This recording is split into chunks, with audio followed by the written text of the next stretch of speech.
رب زدني علما رب زدني علما. بسم اللہ الرحمن الرحیم. ان الحمد للہ نحمده ونستعینه ونستغفره ونعوذ باللہ من شرور انفسنا ومن سیئات اعمالنا. من يهده الله فلا مضل له ومن يضلل فلا هادي له. وأشهد أن لا إله إلا الله وحده لا شريك له وأشهد أن محمدًا عبده ورسوله. يا أيها الذين آمنوا اتقوا الله حق تقاته ولا تموتن إلا وأنتم مسلمون.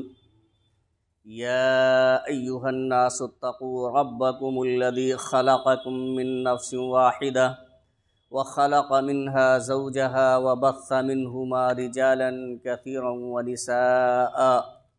واتقوا الله الذي تساءلون به والأرحام إن الله كان عليكم رقيبا. يا أيها الذين آمنوا اتقوا الله وقولوا قولا سديدا يصلح لكم أعمالكم ويغفر لكم ذنوبكم. ومن يطع الله ورسوله فقد فاز فوزا عظيما. أما بعد فإن خير الحديث كتاب الله وخير الهدي هدي محمد صلى الله عليه وسلم وشر الأمور محدثاتها وكل محدثة بدعة وكل بدعة ضلالة وكل ضلالة في النار. فاعوذ باللہ من الشیطان الرجیم. بسم اللہ الرحمن الرحیم. یا ایہا الذین آمنوا اتقوا اللہ وذروا ما بقی من الربا ان کنتم مؤمنین. فإن لم تفعلوا فأذنوا بحرب من اللہ ورسولہ وإن تبتم فلکم رؤوس اموالکم لا تظلمون ولا تظلمون. وعن ابی ہریرہ رضی اللہ تعالی عنہ قال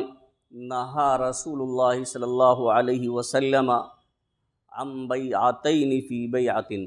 رواہ مالک والترمذی والنسائی. معزز سامعین کرام، حاضرین جمعہ، امت مسلمہ کے نوجوان ساتھیوں، عزیز طلبہ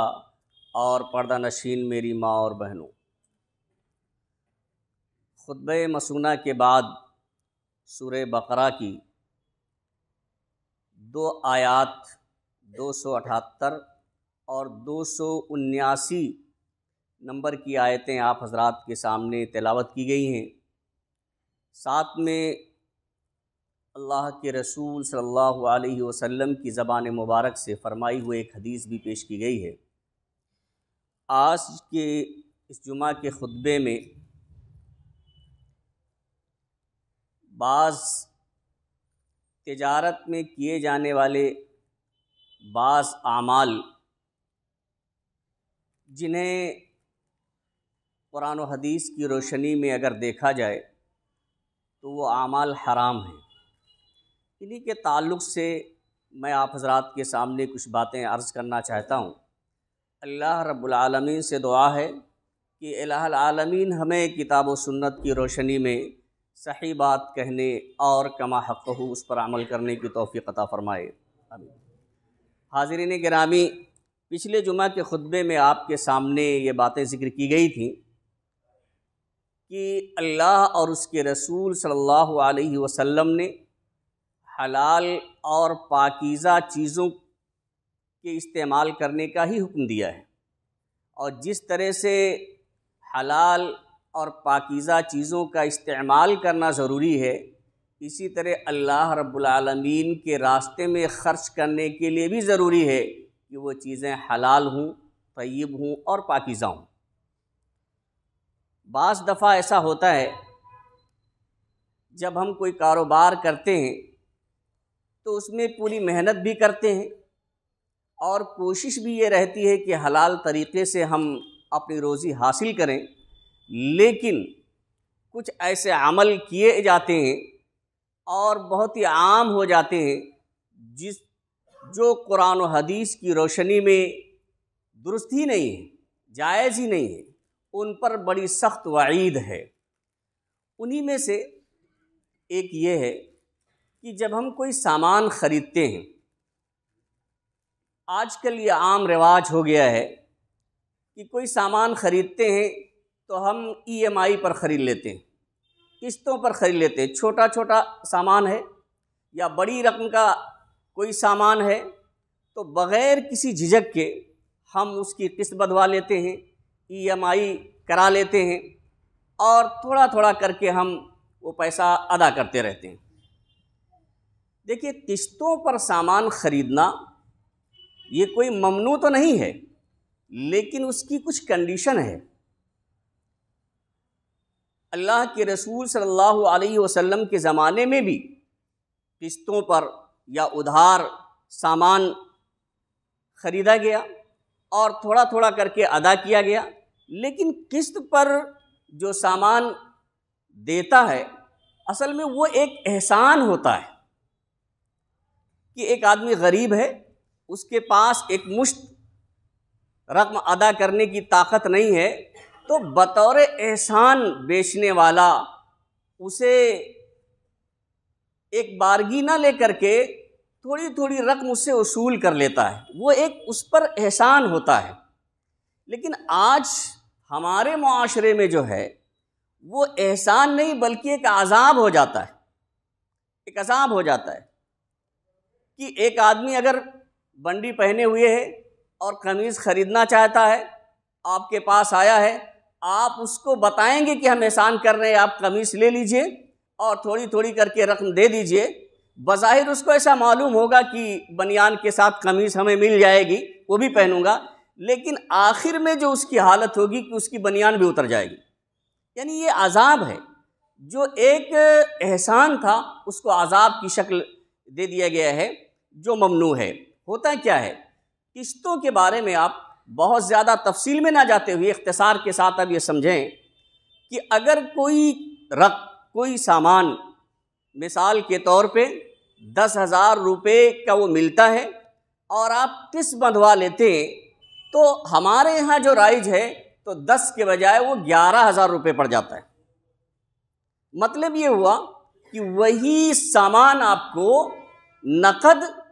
10,000 روپے میں مل جائے گا، اور وہی سامان اسی شخص سے آپ جب خریدیں گے ادھار قسط پر تو آپ کو 12,000 روپے دینے پڑیں گے، 2,000 زائد۔ اور یہی چیز سود ہے۔ جب سود کی آمیزش ہو جاتی ہے، اب حدیث دیکھیں جو خطبہ مسونہ کے بعد میں نے آپ کے سامنے پڑھی ہے کہ نہا رسول اللہ صلی اللہ علیہ وسلم عن بیعتین فی بیعت، کہ اللہ کے رسول صلی اللہ علیہ وسلم نے ایک بے میں 2 بے کرنے سے، یعنی ایک ہی بے میں، یعنی ایک ہی سامان ہے اس کو ایک ہی بار بیچا جا رہا ہے اور اس کے ایک ہی بے میں 2 بے کرنے سے منع فرمایا ہے۔ اس کی تشریح محدثین کرام نے یہ کی ہے کہ اس کا مطلب یہ ہے کہ کوئی سامان نقد مثال کے طور پر 10 روپے میں دی جا رہی ہے اور اگر اسے ادھار دیا جائے تو اسے 12 روپے میں دیا جائے، اسی کو یہاں پر عن بیعتین فی بیعت کہا گیا ہے کہ ایک ہی بے میں 2 بے کرنے سے اللہ کے رسول صلی اللہ علیہ وسلم نے منع فرمایا ہے۔ ایک مفہوم اس کا یہ ہے۔ تو آپ دیکھیں جو قسطوں پر آپ سامان لیتے ہیں تو اس میں کیا ہوتا ہے کہ بھائی آپ اگر ایک مشت پیسہ دیتے ہیں تو کم قیمت دینی ہوتی ہے، اور اگر تھوڑا تھوڑا کر کے دیتے ہیں تو اسی سامان کی قیمت زیادہ آپ کو ادا کرنی پڑتی ہے، اور وہی زیادہ جو نقد کے مقابلے میں ادھار جو آپ زیادہ دیتے ہیں وہی سود ہے، اور اس سے اللہ کے رسول صلی اللہ علیہ وسلم نے منع فرمایا۔ بہت سے لوگ یہ کہتے ہیں کہ نہیں، اگر معاملہ طے ہو جاتا ہے، واضح رہتا ہے اور طے ہو جاتا ہے اسی مجلس میں تو کوئی حرج نہیں ہے، زیادہ لے سکتے ہیں۔ لیکن آپ دیکھیں کہ آیا خریدنے والے کو اس بات کا اختیار ہے کہ نہیں ہے کہ وہ طے کر لے، تو اس کے لیے جائز ہے، کیا اختیار دیا گیا ہے؟ ایک حدیث ہے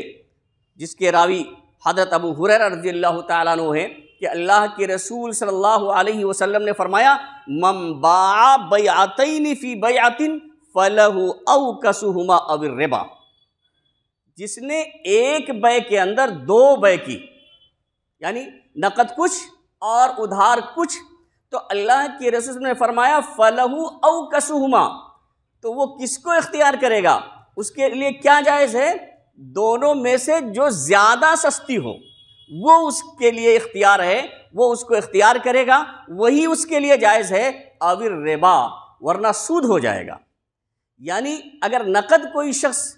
کچھ قیمت لگاتا ہے اور ادھار اس سے زیادہ لگاتا ہے، کسی سے بیچتا ہے، تو خریدنے والے کے لیے جو اختیار اللہ کے رسول نے دیا ہے وہ جو کم قیمت پہ جو طے ہو وہ اس کو اختیار دیا ہے، یعنی زیادہ والی، اور ظاہر سی بات ہے زیادہ کس میں ہوگا؟ وہ ادھار میں ہوگا۔ تو اللہ کے رسول نے صاف کہہ دیا کہ یا تو وہ اختیار کرے گا کم قیمت والی، وہ نقد والی ہے، او الربا، ورنہ اگر وہ زیادہ قیمت اسی کے لیے زیادہ قیمت ادا کرتا ہے تو اللہ کے رسول صلی اللہ علیہ وسلم نے فرمایا کہ وہ سود ہے۔ ایک تو یہ ہے۔ دوسری چیز اسی میں یہ قباحت ہے کہ کبھی کبھی لوگ یہ کہتے ہیں کہ نہیں، بغیر زیرو انٹرسٹ پہ دے دیا، 0% سود ہے، لیکن آپ کو معلوم ہونا چاہیے کہ اگر ہم اس کے جو متعینہ وقت ہیں اس پہ ادا کر دیتے ہیں تو کچھ لگنا بھی نہیں ہے، اتنا ہی لگے گا، لیکن اس میں ایک کنڈیشن جو ہمارے یہاں رائج ہے وہ یہ بھی ہے کہ اگر آپ وقت متعینہ پر نہیں ادا کر پاتے ہیں تو آپ کو مزید جرمانے کے ساتھ ادا کرنا ہے، اور یہ شریعت میں جائز نہیں ہے۔ اگر وقت پہ ادا نہیں کر پاتے ہیں تو مزید جو دیتے ہیں وہ بھی سود ہے، تو اس سے اللہ کے رسول صلی اللہ علیہ وسلم نے منع فرمایا۔ ایسے ہی ایک کریڈٹ کارڈ استعمال کیا جاتا ہے، بہت سارے لوگ شوخی میں لے لیتے ہیں، استعمال کیا کر لیتے ہیں، کچھ اپنی ضرورت کی بات کرتے ہیں، اس میں دیکھیے آپ اس میں بھی سود پایا جاتا ہے۔ کیا ہے معاملہ؟ دیکھیے کریڈٹ کارڈ میں کیا ہوتا ہے، بینک سے آپ ایک کارڈ لے لیتے ہیں اور آپ کا جس طرح سے اکاؤنٹ ہوتا ہے اس کے مطابق، اس کے ویلیو کے مطابق آپ کو کچھ رقم چاہے آپ کے اکاؤنٹ میں ہو یا نہ ہو اسے استعمال کرنے کی اجازت ہوتی ہے۔ اب اگر آپ وقت مقررہ پر 40 دن 45 دن جو وقت ملتا ہے اس کے اندر جمع کر دیتے ہیں تو آپ پہ کوئی جرمانہ نہیں پڑتا، لیکن اگر جمع نہیں کر پاتے ہیں تو پھر جرمانہ پڑ جاتا ہے۔ وہی جو جرمانہ پڑنا ہے یہ سود ہے، اور سود چونکہ اس میں یہ کنڈیشن ہے کہ اگر آپ نہیں کر سکتے ہیں تو آپ کو جرمانے کے ساتھ ادا کرنا ہوگا۔ اسی طرح سے سامان کے بجائے اگر آپ اس کریڈٹ کارڈ سے کیش نکالتے ہیں تو جتنا نکالتے ہیں اتنے ہی ادائیگی آپ پر لازم نہیں ہے، بلکہ اس سے زیادہ آپ کو ادا کرنا ہوگا، یہ بھی سود ہے۔ بہت سارے لوگ تو یہ کہتے ہیں کہ بھائی ہم وقت مقررہ پر جمع کرنے کا عزم کرتے ہیں، جمع کر لیتے ہیں، ہم کو سود نہیں دینا پڑتا، تو یہ کیسے حرام ہو گیا؟ یہ بات تو سمجھ میں آتی ہے کہ اگر آپ وقت پہ نہیں جمع کر پاتے ہیں، ہم جمع نہیں کر پاتے ہیں تو زائد دینا پڑا، یہ سود ہو گیا۔ لیکن اگر وقت پر ہی ہم جمع کر لیتے ہیں تو ہمیں تو سود نہیں دینا پڑا، ہم سود میں ملوث نہیں ہوئے، لیکن ہمیں اور آپ کو بخوبی علم ہونا چاہیے کہ جو ہمارا ایگریمنٹ ہوتا ہے، جو ہماری آئی ڈی جمع ہوتی ہے، جو ہم اس پہ دستخط کرتے ہیں، اس میں یہ چیز شامل ہوتی ہے کہ اگر وقت متعینہ پر آپ نے جمع نہیں کیا تو آپ کو اتنے فیصد اتنے % سود دینا ہے، آپ جرمانہ دینا ہے۔ اور آپ کو معلوم ہے کہ اللہ کے رسول صلی اللہ علیہ وسلم نے کیا فرمایا؟ لعن اللہ آکل الربا وموکلہ وکاتبہ وشاہدہ وقالہم سواء۔ اللہ کے رسول صلی اللہ علیہ وسلم نے لعنت فرمائی ہے سود کھانے والے، کھلانے والے، اس کے لکھنے والے، اس کی گواہی دینے والے پر، اور فرمایا وقالہم سواء، اور سب کے سب برابر ہیں۔ ظاہر سی بات ہے جب لکھنے والا سود لینے والے کے برابر ہے، گواہی دینے والا برابر ہے، تو جو ایگریمنٹ کر رہا ہے وہ اس سے مستثنی کیسے ہو سکتا ہے؟ وہ تو بدرجہ اولا اس میں شامل ہوگا۔ تو بہرحال کریڈٹ کارڈ کا استعمال جو یہاں ہوتا ہے اس معاشرے میں وہ کسی صورت میں جائز نہیں ہے۔ ایسے قسطوں پہ جو گاڑی وغیرہ خریدتے ہیں آپ، اور اس معاشرے میں جو رائج ہے، بہرحال میری معلومات کی روشنی میں وہ سود کی آمیزش اور ملاوٹ اس میں ہوتی ہے، اور سود بہت بڑا جرم ہے۔ جو آیت کریمہ میں نے آپ کے سامنے تلاوت کی ہے، اللہ کے رسول صلی اللہ علیہ وسلم نے فرمایا، اللہ تعالیٰ نے فرمایا یا ایھا الذین آمنوا اتقوا اللہ، کہ اے ایمان والو اللہ سے ڈرتے رہو، وَذَرُوا مَا بَقِيَ مِنَ الرِّبَا، اور جو سود بچ گیا ہے، یعنی سودی کاروبار میں اگر ملوث تھے آپ تو سنو، جو کچھ سود بچ گیا ہے اسے چھوڑ دو، ان کنتم مومنین، اگر تم مومن ہو،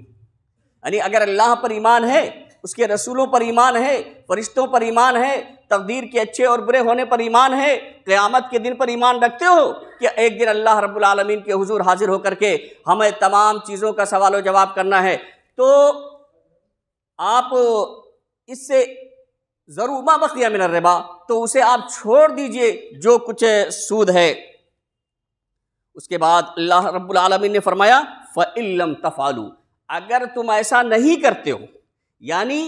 اگر تم سود نہیں چھوڑتے ہو، سودی کاروبار میں ملوث رہتے ہو، چاہے وہ قسط کے ذریعہ ملوث ہو جائیے آپ، چاہے کریڈٹ کارڈ کے ذریعہ ملوث ہو جائیے، یا اور بھی جو دوسرے طریقے ہمارے معاشرے میں رائج ہیں اور ہم میں اکثر نوجوان اس میں ملوث ہیں مال و دولت کے چکر میں، تو آپ سمجھ لو فَأْذَنُوا بِحَرْبٍ مِّنَ اللَّهِ وَرَسُولِهِ، تو اللہ اور اس کے رسول سے جنگ کے لیے تیار ہو جاؤ۔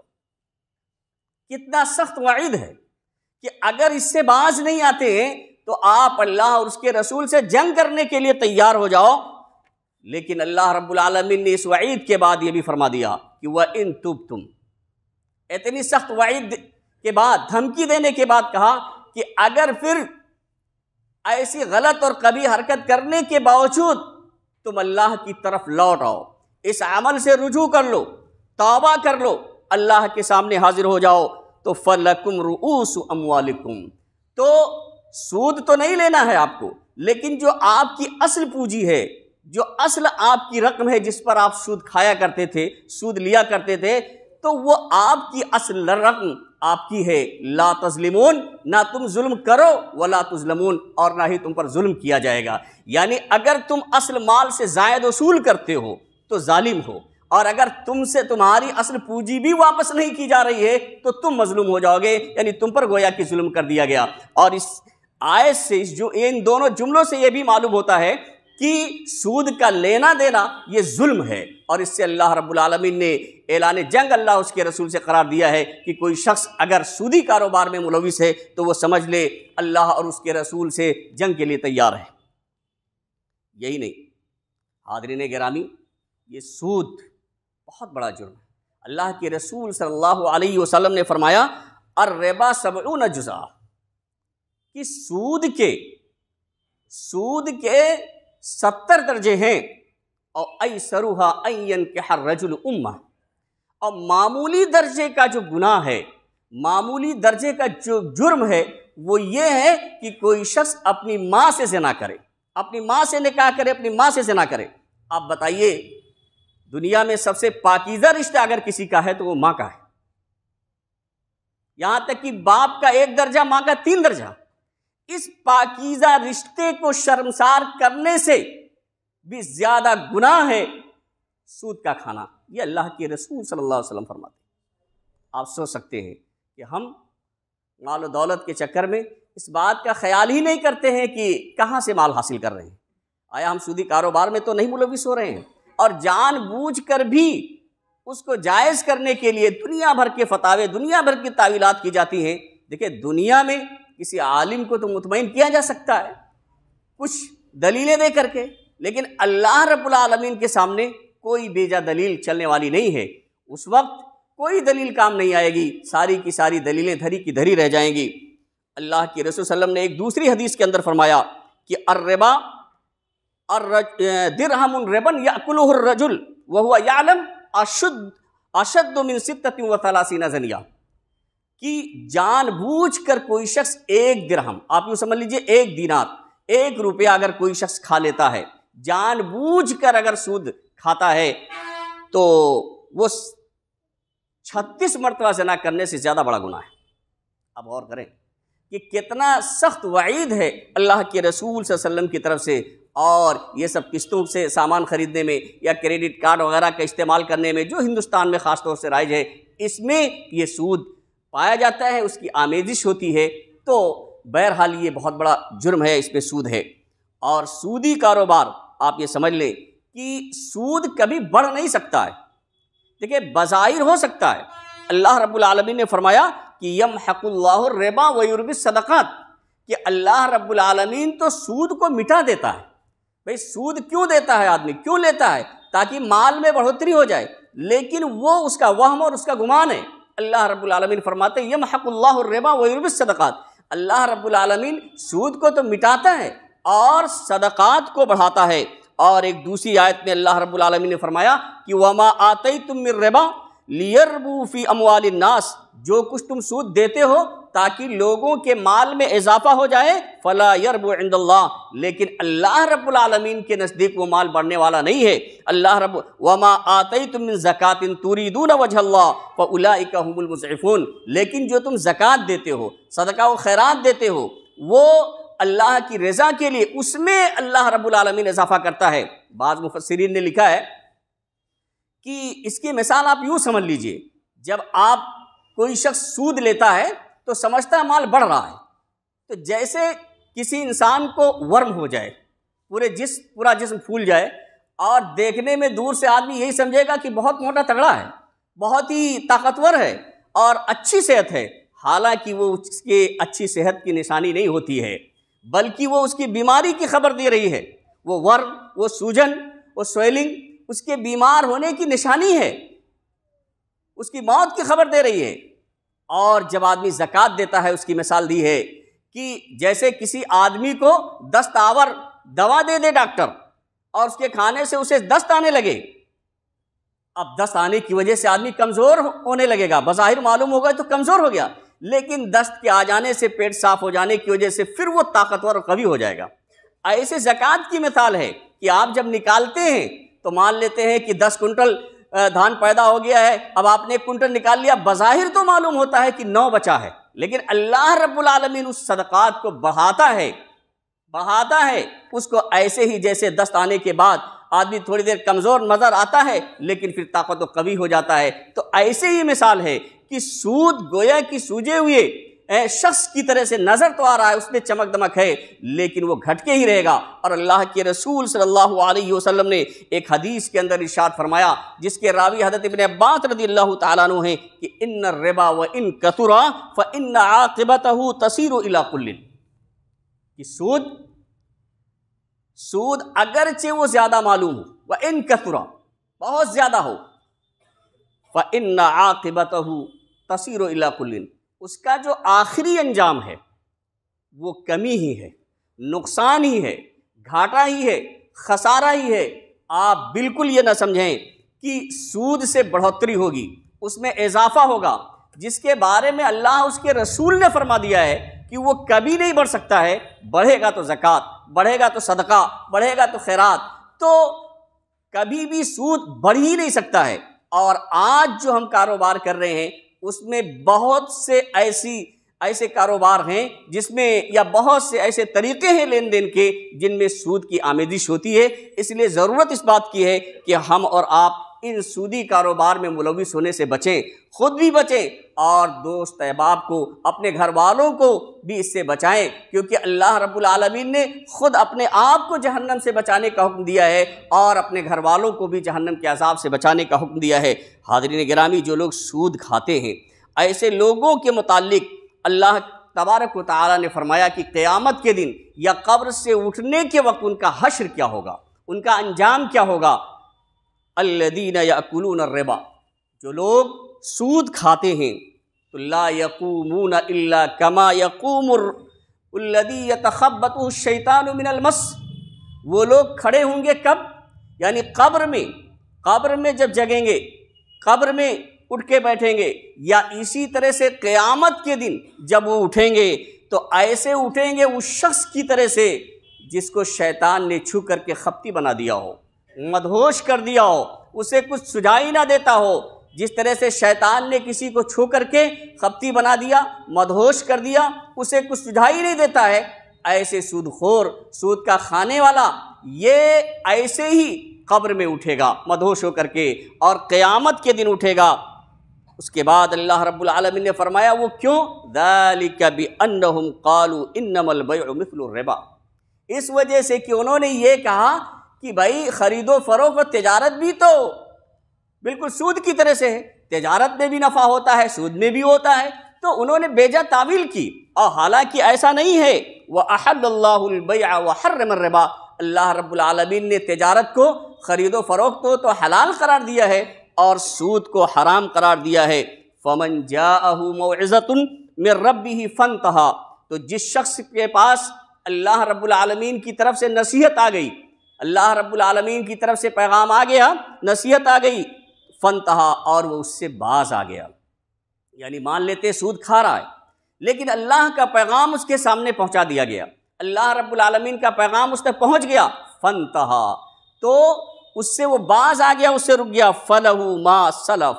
تو اس کے لیے ہے جو کچھ گزر چکا، یعنی اب جو کچھ پہلے کھا لیا ہے سود لیکن اب توبہ کر لیا ہے، اس سے باز آ گیا ہے، تو اللہ رب العالمین اب اسے معاف کر دے گا، کیونکہ توبہ کا دروازہ یہ کھلا ہوا ہے اللہ رب العالمین کے ہاں۔ اگر سچے دل سے کوئی شخص توبہ کر لیتا ہے اور پھر اس کے قریب نہ جانے کا عزم مصمم کر لیتا ہے تو اللہ رب العالمین اس کے اس گناہ کو معاف کر دیتا ہے جس گناہ سے وہ سچی طور سے توبہ کر لیتا ہے۔ تو فَلَهُ مَا سَلَفَ، اور وَأَمْرُهُ إِلَى اللَّهِ، اور اس کا فیصلہ اللہ کے پاس ہے۔ لیکن وَمَنْ عَادَ، لیکن جو شخص دوبارہ پھر اسی جرم میں ملوث ہو جاتا ہے، دوبارہ پھر اسی طرح کے حرام کاروبار میں پھر ملوث ہو جاتا ہے، سود میں ملوث ہو جاتا ہے، فَأُولَئِكَ أَصْحَابُ النَّارِ، تو ایسے لوگ جہنم میں جائیں گے، ایسے لوگ جہنمی ہیں، اور ہم فیہا خالدون، وہ ہمیشہ ہمیش اس میں رہیں گے۔ تو حاضرین گرامی، یہ چند باتیں تھیں جو میں نے آپ کے سامنے ذکر کی ہیں۔ خلاصہ یہ ہے کہ دیکھیے کاروبار کرنا کوئی ممنوع نہیں ہے، خود اللہ کے رسول صلی اللہ علیہ وسلم نے کیا، صحابہ کرام نے کیا، اور لیکن جائز طریقے سے کرنے کا حکم دیا ہے، جائز طریقے سے، کوئی ایسا عمل اس کے اندر نہیں ہونا چاہیے جس کی وجہ سے سود کی بو اس میں آنے لگے، سود کی آمیزش ہو۔ اگر سود کی آمیزش ہوتی ہے جیسا کہ بعض چیزیں آپ کے سامنے میں نے ذکر کی، تو وہ چیزیں بالکل کسی بھی صورت میں جائز نہیں ہیں۔ کوئی بھی چیز کب جائز ہوتی ہے اور کتنی مقدار میں جائز ہوتی ہے حرام چیز، اس کے بارے میں آپ کو معلوم ہوگا کہ کبھی کبھی حرام چیز بھی انسان کے لیے حلال ہو جاتی ہے، لیکن جب جان جانے کا خطرہ ہو اور اتنے ہی مقدار میں اس کے لیے وہ چیز جائز ہو جاتی ہے کہ جس سے اس کی جان بچ جائے، نہ تو اس شخص کو اس کی چاہت ہو اور نہ ضرورت سے زیادہ ہو، تو اتنے ہی مقدار میں، اور تب وہ جائز ہوتی ہے کہ وہ اس کے لیے وہ چیز حرام تھی پہلے، اب جائز ہو گئی ہے کہ اس کی جان بچ جائے اور اس چیز کی اس کو خواہش بھی نہیں ہے اور ضرورت سے زیادہ بھی نہیں۔ ورنہ اور جن چیزوں کو اللہ رب العالمین نے یا اللہ کے رسول صلی اللہ علیہ وسلم نے حرام کر دیا ہے، وہ چیزیں قیامت تک حرام رہیں گی، اس میں کوئی شبہ نہیں۔ اور ان چیزوں میں سود بہت ہی بری چیز ہے، اس لیے ہمیں اور آپ کو سودی کاروبار سے بچنا چاہیے۔ اگر ہم ملوث ہیں تو ہم آج ہی سے یہ توبہ کریں کہ اللہ رب العالمین ہمیں اس بات کی توفیق دے کہ ہم دوبارہ اس طرح کے کاروبار میں ملوث نہیں ہوں گے۔ اللہ رب العالمین سے دعا ہے کہ اللہ رب العالمین ہمارے کاروبار میں برکت عطا فرمائے اور ہمیں حلال روزی کمانے کی توفیق عطا فرمائے۔ الہ العالمین ہم میں جو پریشان حال ہیں ان کی پریشانیوں کو تو دور فرما دے، جو لوگ بیمار ہیں انہیں شفائے کامل و عاجل عطا فرما، جو لوگ مقروض ہیں انہیں قرض کی ادائیگی کی توفیق عطا فرما۔ بارک اللہ لنا ولکم فی القرآن العظیم ونفعنا وإیاکم بالآیات والذکر الحکیم، انہ تعالی جواد کریم ملک الرؤوف الرحیم۔